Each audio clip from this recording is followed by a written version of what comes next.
Now, let's get into this next topic. Obviously, we've been talking about Joe Biden and the debt ceilings, the options that he has, furthering the debt ceiling, possibly not being able to pay off certain government programs like Social Security, other things like that. A lot of federal employees are kind of, it's kind of not looking like a good situation because our government is essentially running out of money, and everything like that to where we won't be able to pay our bills as a country, which is very sad to see and hear. But now we're trying to decide, like, should we keep the debt ceiling? Should we not? But let's see what Mr. Joe Biden, our man Sleepy Joe, he's been looking good lately. You know what I'm saying? He's been looking good lately. He's looking a little tired right now, but he's been looking good lately. I'm trying not to hate on Joe Biden today, guys. I'm trying my best. But let's see what he has to say. We already know there's going to be an ad. Let me do this as well. Okay, we're all good.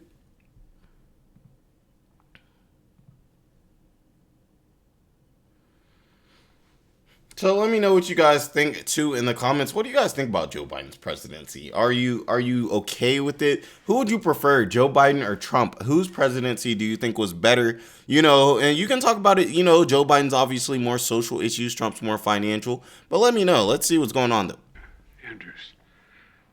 Anyway, and to meet with leaders of G7. America's role in the world is vital, especially right now, as we work together with other countries to support Ukraine and take on the challenges that demand international cooperation. Think we don't have money to pay our own bills, and the first thing he comes out and says is what? To support Ukraine. You know how much money we've sent over to Ukraine? A lot. Billions of dollars. While we can't pay our own bills. Take that into From consideration. tackling the climate crisis to strengthening the global economy. And before I leave, I wanted to say a word about the status of negotiations with the congressional leaders. We had a productive meeting yesterday, and with all four leaders in the Congress. It was civil and respectful, and everyone came to the meeting, I think, in good faith. I'm confident that we'll get the agreement on the budget, that America will not default.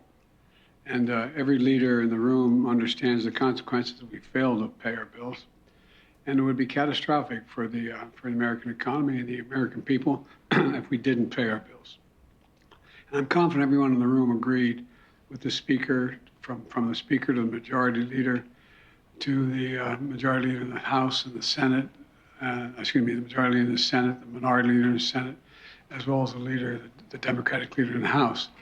So we're going to come together because there's no alternative. Come on, though, guys. Does this really seem like the charismatic you guys really want? The charismatic man you guys really want in 2024? I'm just saying.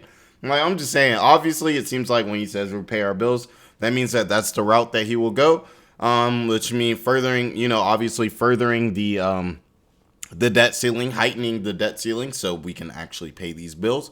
But I'm just saying, like, does this really seem like it? You know what I'm saying? I couldn't even imagine being in a debate or something like that with Joe Biden. I just feel like most logical people, I feel like if they actually know the information, will just wash him. Like, I don't know. It's time to retire, Joe. To do the right thing for the country. We have to move on. And to be clear, this negotiation is about the outlines of what the budget will look like, not about whether or not we're going to, in fact, pay our debts. The leaders have all agreed we will not default. Every leader has said that. And I'm proud of the progress my administration has made. We've reduced the deficit in the first 2 years by $1.7 trillion in the first 2 years. And I proposed a budget that would reduce another $3 trillion over the next decade. That includes more revenue by asking the wealthy and large corporations to begin to pay their fair share, and cutting Attacking subsidies businesses, that that makes exist in the law sense. and Democrat. out to big oil and big pharma. Yesterday, we all agreed that both the Speaker McCarthy and I would designate senior members that we would negotiate to give our authority to make agreements in detail what we wanted. So we narrowed the group. To meet and hammer out our differences. And we've done that. In fact, they met last night, and they're going to be meeting again today. And I'll be in constant contact with my team while I'm at the G7, and I'll be in close touch with Speaker The McCarthy and G7's other coming leaders back as well. up soon. Now, what I have done in anticipation that we won't get it all done till I get back, is I've cut my trip short in order to be for the final negotiations and sign the deal with the majority leader. I made clear that, and I'll say it again, America is not a deadbeat nation. We pay our bills. The nation No, we has never don't. defaulted on its debt, and it never will. I don't know if you guys know we owe so many countries money, which normally they're okay with accepting debt from the United States because they know that the American dollar is strong. So they're like, okay, well, this is the strongest currency. If you guys just want to enter as much debt, like, okay, you got it. And a lot of times they can't like stop trade with us, so they just accept the debt. America does not pay its bills, guys. Like, America does not pay its bills. Let's just keep it a stack. But I get what he's trying to say. He's really trying to save face here. But all right, Biden. It's not too bad. I hope he gets his cough together too. Like, you know what I'm saying? Like, you good? Like, Joe, you good? And we're going to continue these discussions with congressional leaders in the coming days until we reach an agreement. And I'll have more to say about that on Sunday. And we will be And listening. when I have a press conference on this issue. As it stands now, the intention is to go to the G7, be back here on Sunday, hold a press conference, and in the meantime, I've spoken to the Australian leader Albanese, and I'm going to be seeing him at the G7. He'll be there as well, along with the Indian Prime Minister and along with the Japanese as well. Man, I feel like I need Quad a shot members will listening be to this, there. man. We'll get a Jeez. chance to talk separately at the meeting, but it's unlikely I'm going to be going on to Australia. Bro, Joe Biden is a piece of work. Joe Biden is a piece of work. One, he didn't say too much, but he did say that we're going to try to pay our bills. So I wonder if that means that he is going to heighten the debt ceiling to actually pay these, but I don't even know. But he's still talking about their agreement. So there's still a lot for us to kind of look into with this and kind of see how they're moving. It's going to be interesting. He said, I think he said, correct me if I'm wrong, guys. I think he said Sunday he's going to be coming out and, you know, kind of saying everything like that. He's obviously going to be leaving the G7 summit a little bit early to kind of handle this situation and everything like that.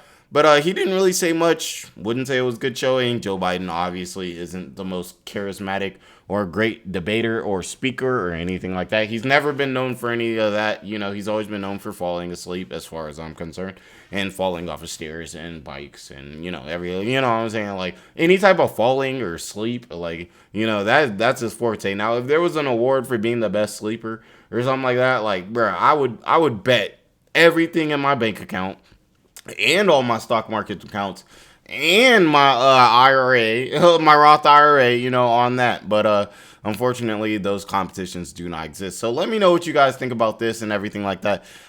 Just in general, I mean, it's just never a good look. Like, I mean, I don't really know what decision Joe Biden can make. I don't really think there's necessarily a good decision that I would be able to make or anything like that. And obviously, that's why I'm not president.